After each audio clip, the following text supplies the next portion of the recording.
，Mini Kelly 简直就是我的梦中情包。No no no。Birkin 才是王道，虽然 Birkin 和 Kelly 都不错，但是 Bolide 还是最实用的。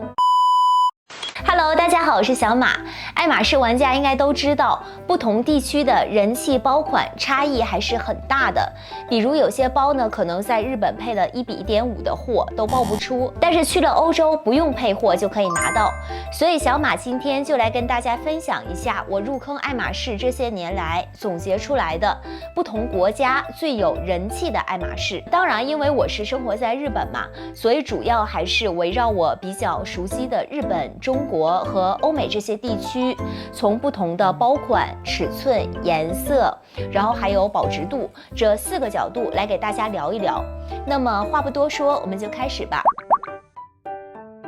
众所周知，爱马仕 BKC 是他们的明星产品，但其实啊，康康在日本其实是没有什么人气的。我们国内呢，经常可以看到背康康的朋友哈，很多人的第一支爱马仕不是 Birkin Kelly， 而是选择了康康。但是在日本呢，有可能走在路上，10个拎爱马仕的人里面只有1个拿的是康康，然后走近一看，还是我们中国小姐姐。我个人感觉，日本人不喜欢康康，主要有几个原因。第一呢，就是它容量小，装不下太多东西。很多日本女生出门都会带化妆包，然后还有湿巾，还有一些零碎的小东西，所以康康的容量很难满足他们的需求。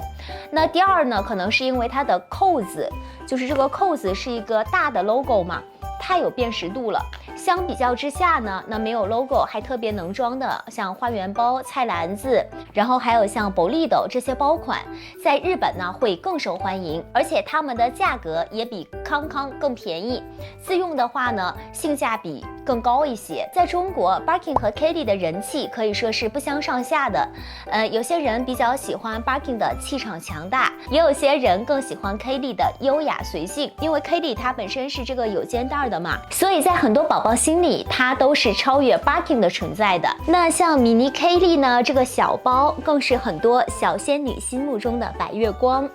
但是欧美国家呢，它就是不一样的。那 Birkin 在欧美的地位绝对是稳坐第一的。从美剧《欲望都市》里的那一句“它不是包，它是 Birkin”， 就能看出它在欧美时尚圈中的分量了。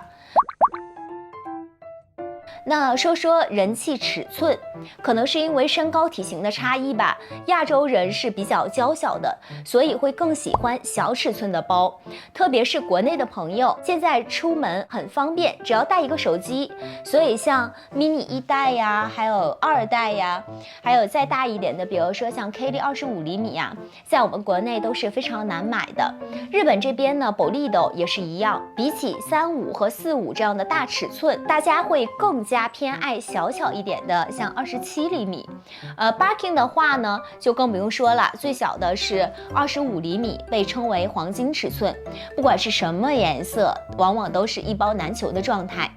那相对来说，欧美国家更喜欢大尺寸的人是比较多的。那包括一些明星网红的街拍照，可以看到他们很多都是拎着 Birkin 35，有些机场照呢还会出现 Birkin 40这样的大尺寸，也是非常的帅气的。大家都知道，3大金刚色的黑色、大象灰和金棕色是爱马仕最有人气的颜色，但其实金棕色在日本相对来说不如黑色和大象灰色这么的抢手。日本专柜的金棕色呢，其实很多也都是被我们国内的朋友抱走的，而且到了欧美国家，蓝色就很受欢迎了。以前甚至有人说过，蓝色爱马仕是最值钱的。当然了，这只是谣言哈。不过这样的谣言从何而来呢？2017年6月，在佳士得拍卖会上，有一只午夜蓝鳄鱼皮的钻扣 Birkin 以$166,000的价格成交，刷新了当时的拍卖记录，成为了那时候最贵的包，引起了不小的轰动。后来呢，这个记录也是被其他爱马仕的包打破了，所以才留下了蓝色爱马仕最值钱这个传说。还有很多宝宝都比较关心粉色系，虽然说粉色系爱马仕在全球范围内人气依旧不低吧，但是我个人觉得近几年还是有些下滑的趋势的。最后来说说大家比较关心的保值度，每个地区的保值度当然是不一样的，在那个地区人气越高的包就越保值，所以大家只要参考我刚刚分享的内容，基本就能了解到哪些是更保值的包了。在这里呢，我再给想入坑爱马仕的小伙伴们做一个买包不错的小口诀吧。那就是 Birkin K 粒最保值，尺寸越小越保值，金刚色系最保值。好了，那以上就是小马今天视频的全部内容。可以说每个地区的人气包款也侧面反映出了那个地区人的特点。那比如我们国内呢，就比较喜欢这种时尚的小巧的，那日本人呢更偏爱低调实用的，而欧美呢就喜欢一些大胆跳跃的颜色。不知道你们心中的 No.1 是哪一款包呢？欢迎在评论区留言告诉我，记得点击订阅，我们下期见。